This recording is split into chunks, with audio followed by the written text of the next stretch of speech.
សង្ខេបរឿងរាមកេរ្តិ៍ខ្សែ5ថ្លែងពីព្រះរាមនិងព្រះលក្សណ៍យាងមកដល់ព្រៃពនេលីឮស័ព្ទមហិង្សាជាច្រើនក៏ដឹងន័យថាមានអ្នកជាទល់ទុកមកពឹងចេះស្ដាព្រះអង្គបំពេញលៀបយុះឲ្យថ្កើងហើយក្រោយមកព្រះអង្គអាចចាប់លង្កាបានដោយងាយសត្វទាំងពីរទតឃើញដើមស្វាយមួយដើមធំខ្ពស់សាយក្លិនគន្ធាមានសត្វត្រាវយាសយំបង្កើតបានជាតន្ត្រីស៊ូក៏យាងទៅផ្ទុំនៅក្រោមម្លប់ស្វាយនោះដោយព្រះរាមផ្ទុំលើព្រះអនុជថ្លៃព្រះសូរិយាឃើញព្រះអង្គកំពុងផ្ទុំពុំហ៊ានគោចរអស់ស្ដង់គត់ទេគឺនៅនឹងមួយកន្លែងដើម្បីផ្ដល់ជាម្លប់ថ្វាយព្រះអង្គឯសុគ្រីពយល់ហេតុចម្លែកនេះព្រមទាំងយល់ផ្លែឈើមានរសផ្អែមខុសធម្មតាក៏ប្រើហនុមានជាក្មួយឲ្យទៅដើររកអ្នកមានបុណ្យនោះហនុមានជាបុត្រព្រះពាយបុត្រព្រះសូរឃើញក្សត្រទាំងពីរព្រះអង្គហើយនៅលើព្រះហស្ថព្រះរាមមានចក្រទាំងសងខាងក៏ជឿថាជាម្ចាស់របស់ខ្លួនពិតប្រាកដហើយក៏ជាអ្នកធ្វើឲ្យលពុះទុកសោករបស់សុគ្រីពដែរហនុមានក៏បេះស្លឹកស្វាយរយលើព្រះរាមឯព្រះលក្សណ៍បោះមិនឈ្នះសោះទ្រង់ខ្ញាល់លើកធ្នូបំរុងផ្លែងសសម្ដៅហនុមានស្រាប់តែហនុមានលោតមកកញ្ឆក់ធ្នូយកទៅពូននៅលើដើមស្វាយនោះព្រះលក្សណ៍រឹតតែខ្ញាល់រួចចាប់ធ្នូព្រះរាមប្រុងនឹងផ្លែងសងាទៅក៏ត្រូវជើងព្រះរាមក៏តើនឡើងព្រះអង្គស៊ូព្រះអនុជ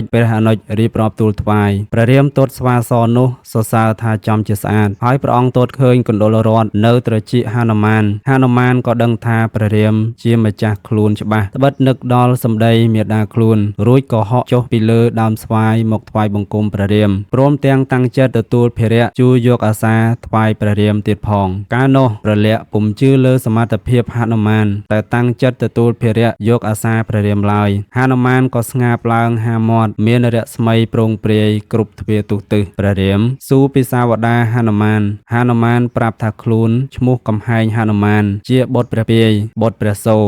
ហើយគេបន្តរៀបរាប់ពីរឿងទំនាស់រវាងពាលីនិងសុគ្រីពថ្វាយព្រះរាមចុងក្រោយហនុមានក៏ហោះចេញសម្ដៅមកទីកន្លែងសុគ្រីពជាមេនិងប្រាប់ពីអ្នកមានបុណ្យនោះដើម្បីឲ្យសុគ្រីពមកថ្វាយបង្គំក្រោយនោះព្រះរាមឲ្យអនុជទៅរកដងទឹកថ្វាយព្រះអង្គលុបលាងព្រះភ័ក្ត្រព្រះលក្សណ៍យកទឹកមកថ្វាយព្រះរាមយល់ទឹកមានរសប្រៃបានប្រើព្រះអនុជទៅស្វែងរកប្រភពទឹកហូរចេញមកពីទីណាទៅដល់ភ្នំមួយព្រះលក្សណ៍ឮសំឡេងយំលាន់រំពងប៉ុន្តែរកច្រកចូលមិនឃើញទ្រង់លើកធ្នូវេលើភ្នំក៏ក្រើកអស់ព្រឹក្សាតែពុំប្រេះបែកឡើយសុគ្រីពយល់បានឲ្យទ្រង់យកធ្នូឆ្កឹះថ្មនោះវានឹងរបើកព្រះលក្សណ៍ឃើញសុគ្រីពកំពុងតែទួញយំទឹកភ្នែកខ្លាយជាស្ទឹងហើយនាំទៅជួបព្រះរាមចំណែកខាងព្រះរាមក្រោយពីដឹងរឿងសុគ្រីពព្រះអង្គបានចេញមុខធានាជួយដណ្ដើមខាស់ខិនបុរីពីពាលីវិញសុគ្រីពសន្យាថាបើព្រះរាមដណ្ដើមខាស់ខិនបុរីមកឲ្យខ្លួន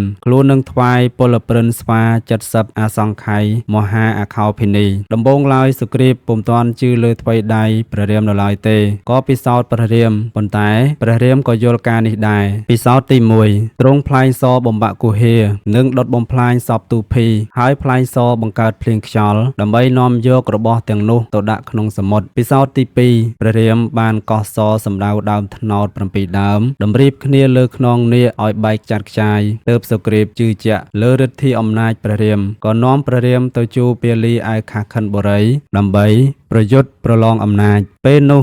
ពាលីបានប្រយុទ្ធនឹងសុគ្រីពលើកទី1ព្រះរាមមិនអាចលួចផ្លែងសសម្រាប់ពាលីបានឡើយដោយសារស្វាទាំងពីរដូចគ្នាបេះបិទលើកទី2ព្រះរាមឲ្យព្រះលក្សណ៍យកមាលាទៅវាន់ឲ្យសុគ្រីពដើម្បីចំណាំហើយព្រះអង្គឈរក្រោមដើមពោធិ៍ក៏លួចផ្លែងសមហាព្រហ្មមាសសម្ដៅពាលីឆ្លៀតក្នុងពេលប្រយុទ្ធនឹងអនុជពាលីប្រើដៃស្ដាំចាប់សនោះជាប់ដោយឃើញអក្សរពណ៌មាសឆ្លាក់ជាប់នឹងសធ្វើឲ្យពាលីដឹងថាសនោះជាសរបស់ព្រះនរេរាមារួចកាន់ទូលដាក់លើសិរសាទើបពាលីស្រែកស៊ូរកម្ចាស់សកាលនោះព្រះរាមបានយាងចេញមកឯពាលីបានស៊ូពីមូលហេតុដែលនាំឲ្យព្រះអង្គបាញ់សម្លាប់ខ្លួនដែលគ្មានទោសពេយអ្វីសោះព្រះរាមក៏រៀបរាប់ពីកំហុសរបស់ពាលីដែលមិនគោរពពាក្យសន្យាកាលពីប្រធមកាលគឺហ៊ានយកនាងតារាទេពីដោយចិត្តឯងនេះជាពាវារាជាចុងក្រោយព្រះរាមឲ្យពាលីសុំជីវិតពីព្រះអង្គវិញប៉ុន្តែពាលីមិនចង់បានឡើយសុខចិត្តស្លាប់ហើយថាព្រះរាម